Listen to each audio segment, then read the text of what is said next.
টাকা আগুনে পোড়াতে হবে যখন ঠিক পায়ের নিচের দিকে তাকালে দালানের নিচেই হয়তো দেখা যাবে বনি আদম শুয়ে আছে কনকনে শীতের অভাবে শীত নিবারণ করতে পারছে না। প্রিয় বন্ধুরা, এই চেতনা আজ আমাদের মাথায় কাজ করে না। আমরা মনে করি ফুর্তি টুর্তি করে চলে যাব আর পার পেয়ে যাব। আফা হাসিবতুম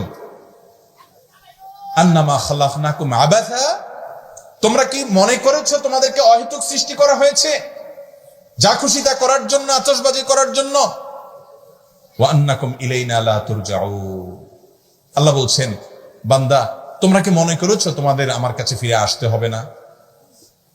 আল্লাহ আরো বলেছেন, আফা আমিনা আহলুল কুরা আন ইয়াতিয়াহুম বাসুনা দুহান ওয়া হুম ইয়ালআবুন, জনপদের লোকেরা ফুর্তিতে উন্মাদনার মধ্যে মত্ত আছে, তারা কিভাবে নিরাপদ হয়ে গেল?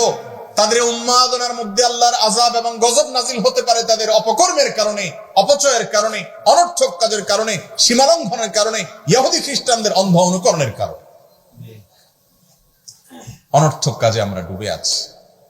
প্রিয় ভাই আমার, আমাদের তরুণদেরকে যেখানে আজ পথ দেখাবার দরকার, সেখানে তাদেরকে আরো উশৃঙ্খল করার জন্য বিভিন্ন আয়োজন করা হচ্ছে। এই আয়োজন আমাদের জন্য কোনো কল্যাণ বয়ে আনতে পারে না।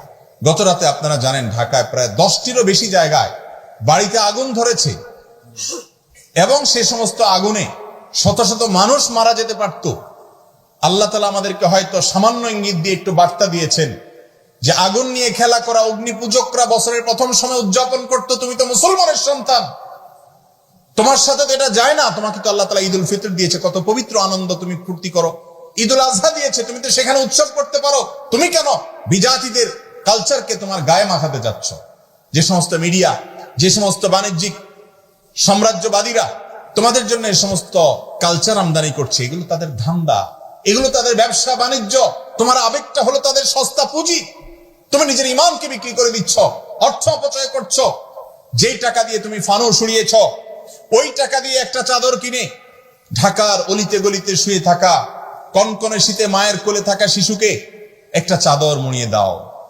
তোমার ভেতরে যে ভালো লাগা কাজ করবে, যে স্বাদ পাবা, আল্লাহর কসম হাজার হাজার ফানুস উড়িয়ে তুমি সে স্বাদ পাবা না। একজন মানুষের কষ্ট লাঘব করে যে স্বাদ তুমি পাবে। আজ কে দেখাবে আমাদের যুবকদেরকে সে পথ? মুহতারাম হাজিরিন, আজ সামুদ জাতির ইতিহাস আল্লাহ কোরআনে আমাদেরকে শুনিয়েছে। আল্লাহর গজব যখন আসছিল, ফুর্তিতে মত্ত থাকতো, তারা আনন্দ উৎসবে থাকতো, পাত্তা দিত না কি আর হবে এগুলো। ওলামা একরাম অনেক আগে থেকে সাবধান করেছেন। আজ এই সমস্ত অপসংস্কৃতিকে আমদানি করে যে ক্ষতির মুখোমুখি আমরা হচ্ছি, যুব সমাজ নষ্ট হয়ে বকে গিয়ে তার প্রভাব হয়তো 10-20 বছর পরে বাংলাদেশে আরো প্রকট ভাবে আমরা দেখতে পাবো। আগুন লেগেছে, সে আগুন থেকে আরো অনেক আগুন লাগতে পারে। আতশবাজির আগুন, এটা তো শুধু দেয়ালে বা ওয়ালে লেগেছে, বাড়িতে লেগেছে। ইমান ধ্বংস করার যে আগুন জ্বালানো হয়েছে, সেটা তো আমাদের চেতনাকে, ইমানকে জ্বালিয়ে দিবে। আল্লাহ তাআলা আমাদেরকে অনর্থক কাজ থেকে বেঁচে থাকার তৌফিক দান করুন। তাহলে সফল ইমানদার এবং জান্নাতুল ফেরদাউসের অধিকারী হতে হলে 1 নম্বর, অনর্থক কাজ করা যাবে না। যুবক,